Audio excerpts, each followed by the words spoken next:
Assalamu alaikum wa rahmatullahi wa barakatuh, and today I'm going to talk to you a little bit about nihilism and faith.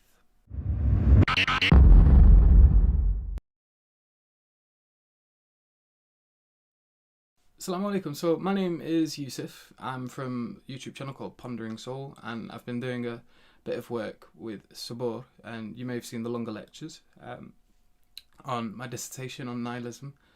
And this is just going to be a short introduction. I'm going to try and keep it around 10 minutes for people who are just not interested in the longer things. And maybe you just want a quick, short insight into what nihilism is exactly and my thoughts on faith.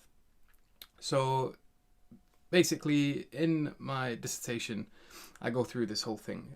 I talk about the problem of the modern day and how the circumstances that we find ourselves in modern Western secular society accentuate this meaninglessness that people experience in life. And with that, this also has a knock-on effect on people's faith. And obviously, if everything is meaningless, then it's not likely that you're going to have faith in anything that instills life with meaning. And so this is a major issue, and it's not just for the secularists or the atheists. This is as much as an issue for the Muslim Ummah as it is for the atheists, as it is for the Christians, and as it is for the Jews, and like any other denomination or faith. And the reason for this is because nihilism itself isn't necessarily a choice. So it's not like becoming a Marxist. It's not like becoming an activist in any sort of sense. Nihilism, as far as I'm aware, or as far as I consider it, it's a psychological experience. It's a conundrum that one finds oneself in, not necessarily what one chooses. And the reason for this is it's an exhaustion.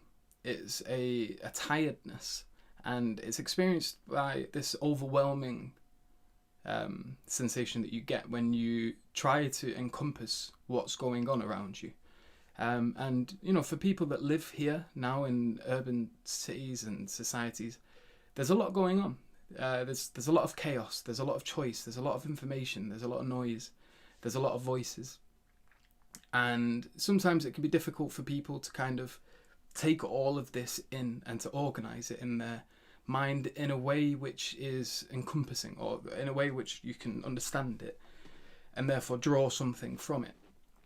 And what you find is when someone is kind of overexposed to information, there's too much stuff going in their head, there's so much going on in the news, especially now that we're globalized. So we're interconnected in a way that we've never been interconnected before. Like, people can, if you want to, you can contact someone at the other side of the planet, and you can make a direct connection to them and speak to them. Like bit for bit, you say something, they hear it. And this is something that was never possible, like within the last, before the last century, and well, even less than that. And so basically the issue is that people are getting so much information they don't know what to do with it. And sometimes when you're looking at all this and you're getting exhausted trying to understand it, you can get sick of trying to understand it. And people can confuse this exhaustion and this chaos as if it's telling you something necessarily about the world. And what we do is we project this feeling onto the world, and we'll say, the world is chaotic, the world is incomprehensible. And we say it as if it's got something to do with the world, and that it's not got something to do with us. So we're projecting something that's an issue with our own being onto the world that we find ourselves in. And what I would say here is that the issue isn't the world. It's not that the world is chaotic. It's not that there isn't reasons for things, and that that things aren't completely comprehensible. The issue is that we're putting too much on our shoulders. We're expecting too much of ourselves. We're finite beings. There's only so much we can handle. We've developed over centuries in small societies, and it's not strange to think that most people can only really deal with what's in their peripheral, with what's within their zone of experience. And that once you start to try to go beyond that, to try to comprehend the society as a whole, or the nation as a whole, or the continent or the globe as a whole, and then to extend even further beyond that and try to comprehend the universe, this is a grand task. And people often don't consider that maybe it's just that itself is beyond our capacity, beyond our capabilities. And that's fine. Like, there are lots of things that people are just not going to be able to figure out. So I'm a student of philosophy, and you experience this very much if you ever study it or look into it. What you find is the first layer of philosophical inquiry is always really interesting. And what that is you identify a problem with a standard way of thinking. And this is very much what Socrates used to do. He would walk around the marketplace and he'd hold apples and he'd say, "What is an apple?" And he'd annoy people, like asking these really what would seem as obvious questions. And then he would say, like, "What is justice?" And he would try to get them to answer. And they would realise at that point that they didn't necessarily know what the answer to these questions were. They always had to give examples. And with every example they gave, Socrates was very good at dismantling it and pointing out a situation where what they were trying to give as a definition didn't work. And so he was good at highlighting issues. And this is fun when you're first engaging it in philosophy.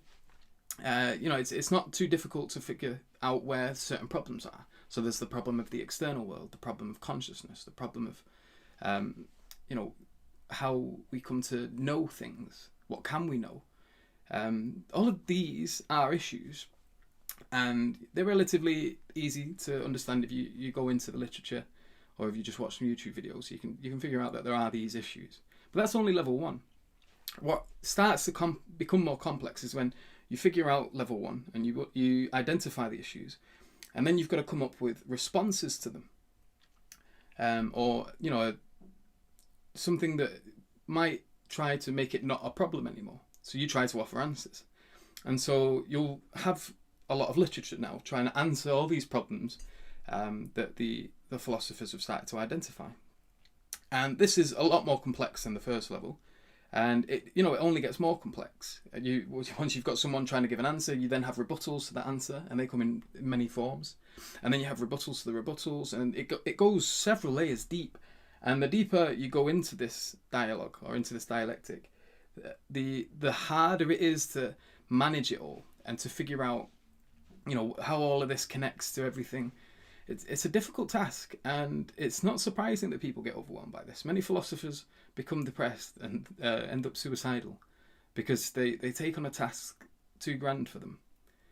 And this basically now is a call to you to understand that life is complex, the world is hard, and it's not that there aren't rational explanations to things. It's just sometimes we put too much on our shoulders. We expect too much of ourselves, and we get exhausted because of that, and then we experience this feeling of nihilism, this experience of meaninglessness, and then we assume that that's telling us something about the world rather than just telling us something about ourselves.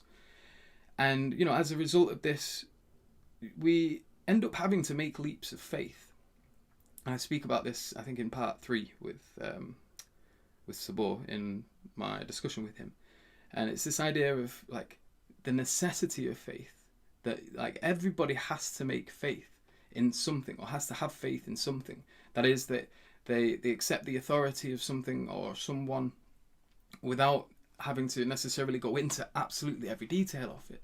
And the reason you have to have faith is because it's impossible to go into every detail of everything. Like you can't expect everyone to have to do that. And so people have to have faith in things. Now the question is then at that point, what are you going to have faith in? And that itself is another conundrum.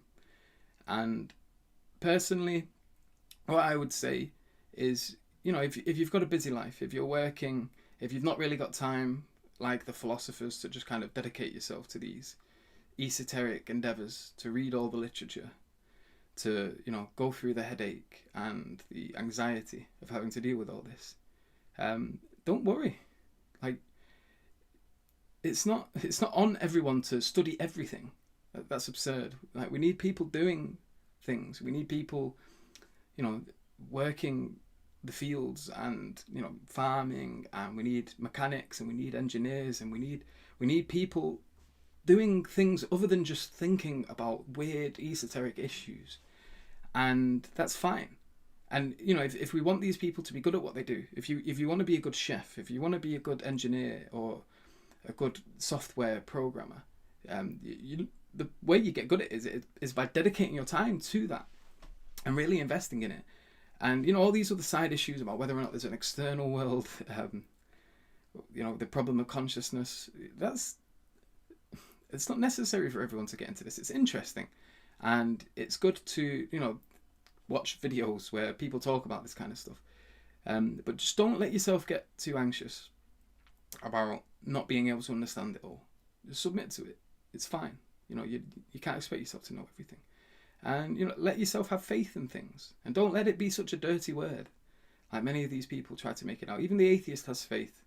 And I know they say that they don't, and that their position is a neutral one, that it's not active, that it's passive, and all that nonsense. But I'm hoping that I can maybe try to elucidate this to the layman, to the average person, in coming videos, in my discussions with Subboor, on my own channel, The Pondering Soul. And, you know, I wish, inshallah, to show you that faith is necessary, that everyone has it in something, and that it's not a dirty word, and that it's fine, and that, you know, this kind of idea that people like Richard Dawkins and that put forward, that, you know, we need to make everyone like him, to question absolutely everything, and it's just be comfortable. Allow yourself to get anxious sometimes, and, like, don't be afraid of being anxious, but just don't be silly. Don't put too much on your shoulders. Don't expect too much from yourself. You know, question things, inquire, think about things, but don't do it to the point where it stops you being able to look after yourself, stops you being able to look after your family, those you love. You know, in order to do these things need to be meaningful. They need to feel like there's a purpose behind them. And just be wary of people that are trying to convince you of something that leads to this idea that things are meaningless. Because when things are meaningless, what follows from that is there's no point in doing them. And, you know, you have a responsibility over your family, over your friends, over yourself, over your community, and the people that you know and you care for. And, you know, in order to do this, you need to see that there's meaning in these actions. And whether or not the external world exists, all of this is superfluous to that. You know, what's important is life. What's important is living.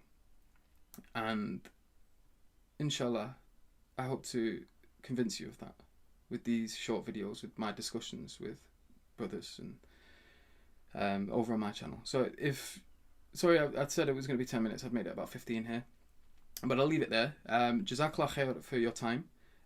If you've not already subscribed to Subboor channel, Dawani and Delusions, please do so. And I'll get him to leave the links in the description box for our previous discussions as well. So do check them out when you have the time, inshallah, if you're more interested in this topic of nihilism, the leaps of faith, and of the idea of the meaning of life. Things like that. This is an ongoing discussion I'm having with Subboor at the moment. I am in discussions with him about maybe writing a book, inshallah, which is basically going to extend on my dissertation more broadly, and delving into the ideas that I kind of brush upon in there. So do check that out, and yeah, please jump over to my channel as well, The Pondering Soul. If you like this, like it, comment, subscribe. I'll keep an eye in the comment section, and, you know, I'll try to respond when I get a bit of time. But other than that, Jazakallah khair. Assalamu alaikum wa rahmatullahi wa barakatuh. Sorry, one last thing. Juma Barak, and I hope you have a blessed Friday, and peace be with you all.